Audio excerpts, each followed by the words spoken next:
Hello students, मैं doctor Pankaj उप्पल आपको Hindi grammar का दूसरा चैप्टर पढ़ाऊंगी। पहले हमने पढ़ा था रचना की दृष्टि से वाक्य भेद। आज हम वाच्य नामक चैप्टर स्टार्ट कर रहे हैं। क्या होता है वाच्य, किसको कहते हैं? ध्यान से देखते जाइए और समझने का प्रयत्न करिए। क्रिया के जिस रूप से ये पता चले कि उसका संबंध कर्ता, कर्म या भाव से है, उसे वाच्य कहते हैं। तो सबसे पहले हमारा शब्द आया क्रिया। क्रिया जानते हो क्या होता है? वाच्य समझने से पहले हमें क्रिया के भेदों को समझना ज़्यादा आवश्यक है। क्रिया दो प्रकार की होती है। क्रिया को इंग्लिश में हम वर्ब कहते हैं। बिना क्रिया के कोई भी वाक्य पूर्ण नहीं होता है। तो क्रिया के जो दो भेद होते हैं वो है सकर्मक और अकर्मक। आपने क्लास 5 से क्रिया पढ़ी हुई है, 4th में भी पढ़ते हैं कुछ बच्चे, लेकिन 10th में आपको कंफ्यूजन शुरू हो जाता है कि सकर्मक क्या होती है और अकर्मक क्या होती है। तो ध्यान से देखो, पहले मैं क्रिया पर ही विस्तार से बता रही हूँ, उसके बाद हम वाच्य पर आएंगे। जब आपको क्रिया समझ में आ जाएगी तो वाच्य भेद करना आपके लिए बहुत आसान हो जाएगा। तो सबसे पहले सकर्मक क्रिया देखिए। सकर्मक, इसका मीनिंग होता है कर्म के सहित। जो क्रिया कर्म के सहित होती है वो सकर्मक क्रिया कहलाती है। ध्यान से देखो, इसका उदाहरण हमने दिया है, रमा पुस्तक पढ़ती है। तो रमा शब्द कर्ता है, सब्जेक्ट, पुस्तक शब्द कर्म है, ऑब्जेक्ट, और पढ़ती है क्रिया है।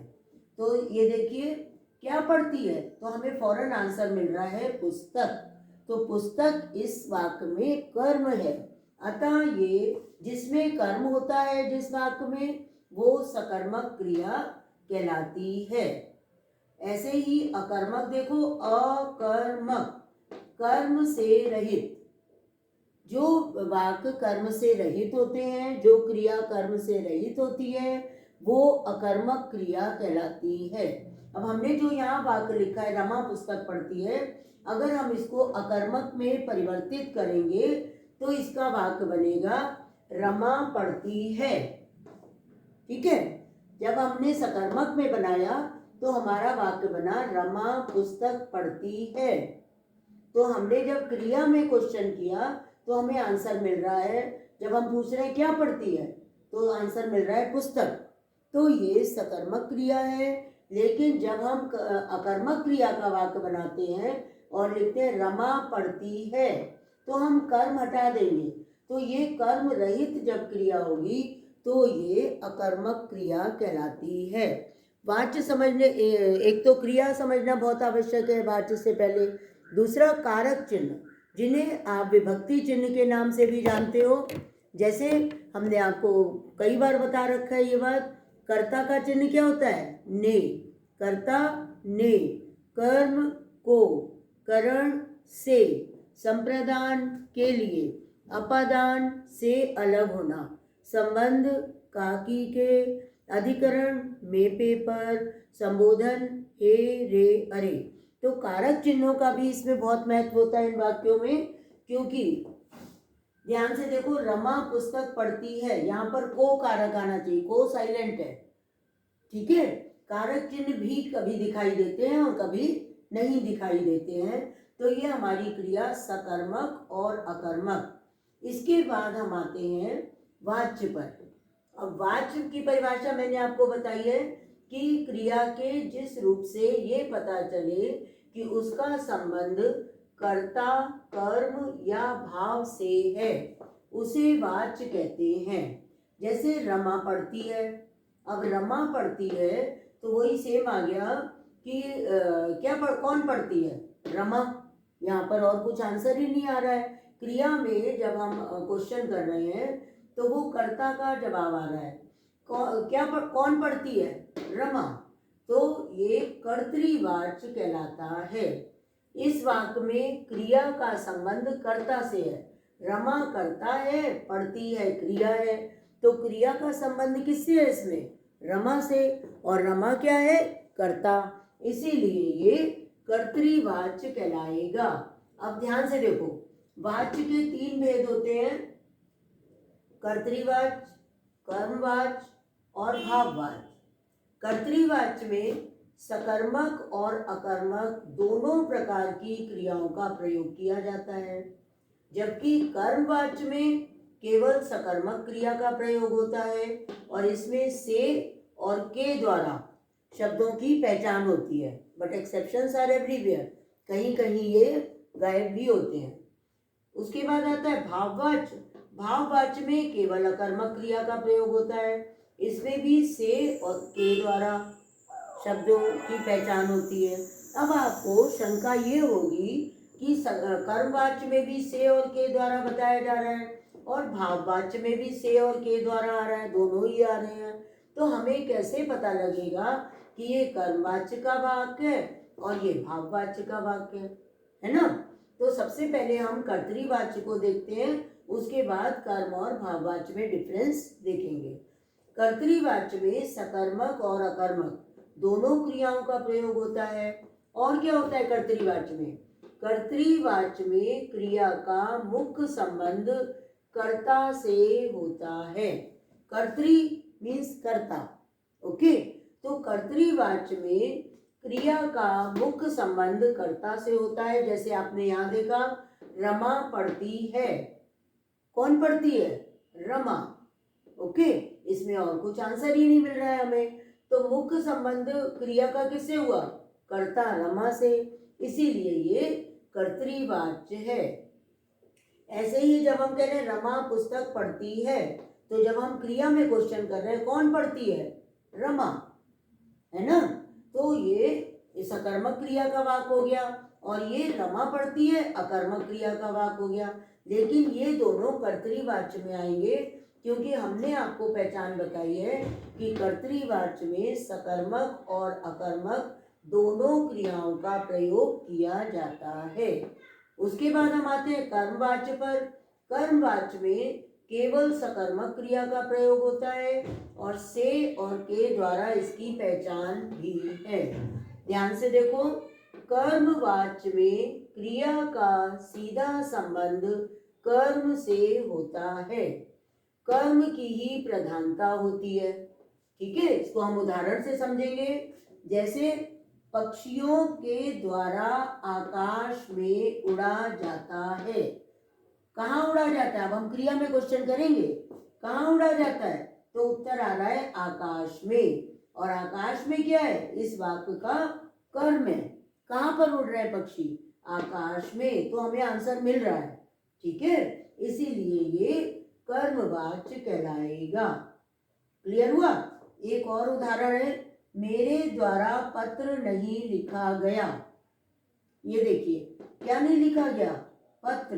अब यहाँ को नहीं आया है, कारक चिन्ह नहीं दिख रहा है, और यहाँ पर दिख रहा है कारक चिन्ह, लेकिन यहाँ पत्र को नहीं लिखा गया, नहीं लिखेंगे, खाली ये लिखा है कि पत्र नहीं लिखा गया, तो ये हमारा कर्मवाच्य है। क्या नहीं लिखा गया? पत्र। क्रिया का सीधा संबंध कर्म पर पड़ रहा है और इसमें कर्म की ही प्रधानता होती है, इसीलिए ये कर्मवाच्य कहलाता है। तीसरा हमारा आता है भाववाच्य। इसमें अकर्मक क्रिया का प्रयोग होता है और से और के द्वारा इसमें भी होते हैं। यहाँ आपको थोड़ा सा कंफ्यूजन हो सकता है। भाववाच्य में भाव अर्थात क्रिया के अर्थ की प्रधानता होती है, कर्ता अथवा कर्म की नहीं। कर्ता की प्रधानता कहाँ हुई? कर्तृवाच्य में।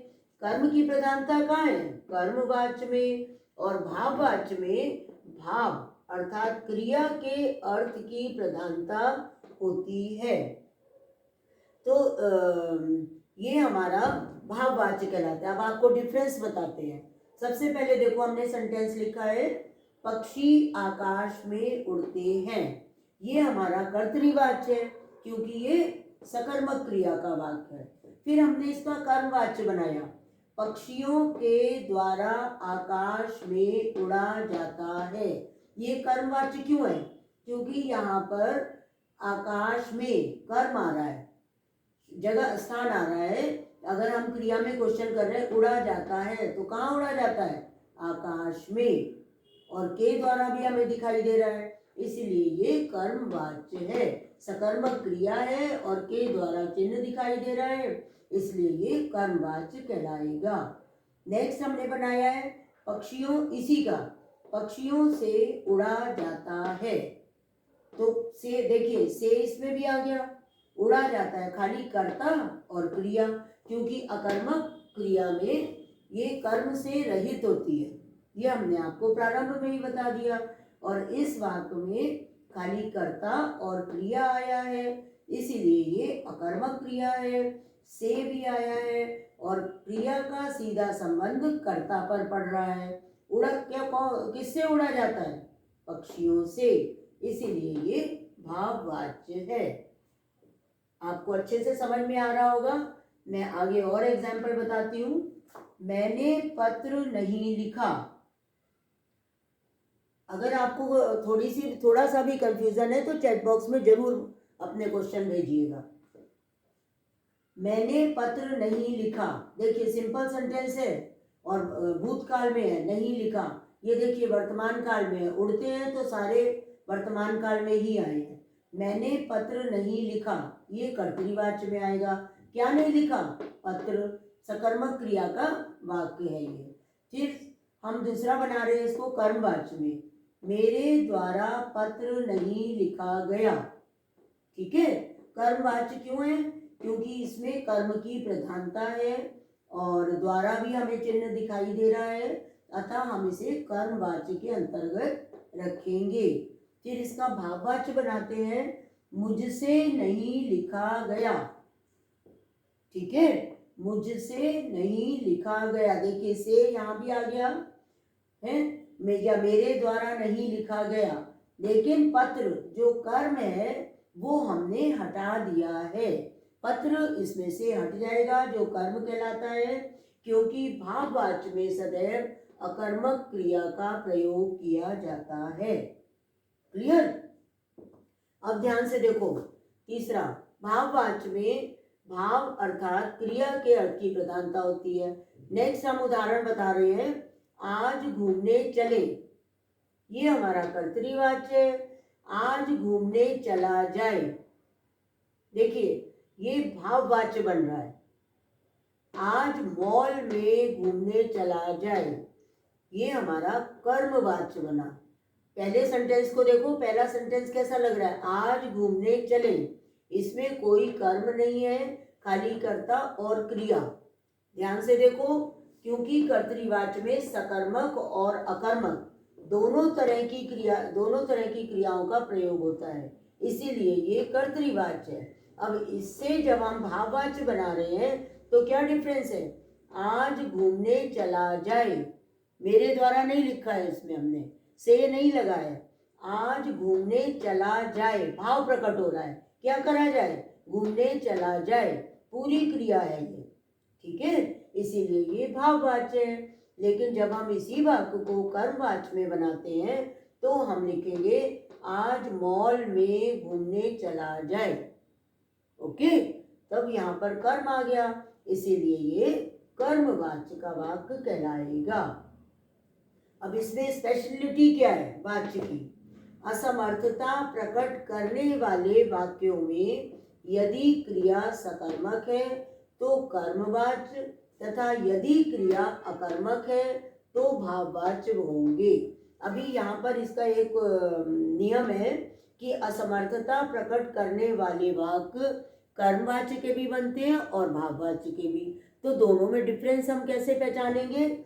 उसमें यदि क्रिया सकर्मक है तो सकर्मक क्रिया किसमें है? कर्मवाच्य में, और अकर्मक क्रिया है भाववाच्य में। तो यदि क्रिया सकर्मक होगी तो कर्मवाच्य होगा, और यदि क्रिया अकर्मक होगी तो वो वाक्य भाववाच्य के अंतर्गत आएगा। इसको हम एक और उदाहरण से समझते हैं। मुझसे गीत गाया नहीं जाएगा। अब यहाँ देखिए कर्म क्या है, क्या नहीं गाया जाएगा? गीत। तो ये सकर्मक क्रिया का वाक्य हो गया और ये कर्मवाच्य कहलाएगा। मुझसे चला नहीं जाता, चला नहीं जाएगा, ये अकर्मक क्रिया का वाक हो गया और ये भाववाच्य कहलाएगा। तो इस प्रकार आज हमने पढ़ा वाच्य की परिभाषा, वाच्य के 3 भेद, कर्तृवाच्य, कर्मवाच्य और भाववाच्य। और ये भी बताया गया कि कर्तृवाच्य में सकर्मक और अकर्मक दोनों क्रियाओं का प्रयोग होता है, कर्मवाच्य में खाली सकर्मक क्रिया से और के द्वारा शब्द लगते हैं जो कि इसकी पहचान है, तथा भाववाच्य में केवल अकर्मक क्रिया का प्रयोग किया जाता है और से और के द्वारा उसमें भी पाया जाता है। तो मेरे हिसाब से आज आपको वाच्य का चैप्टर अच्छे से समझ में आया होगा। अगर कोई भी प्रॉब्लम हो तो ज़रूर प्रॉब्लम शेयर करिए। तब तक के लिए बाय बाय।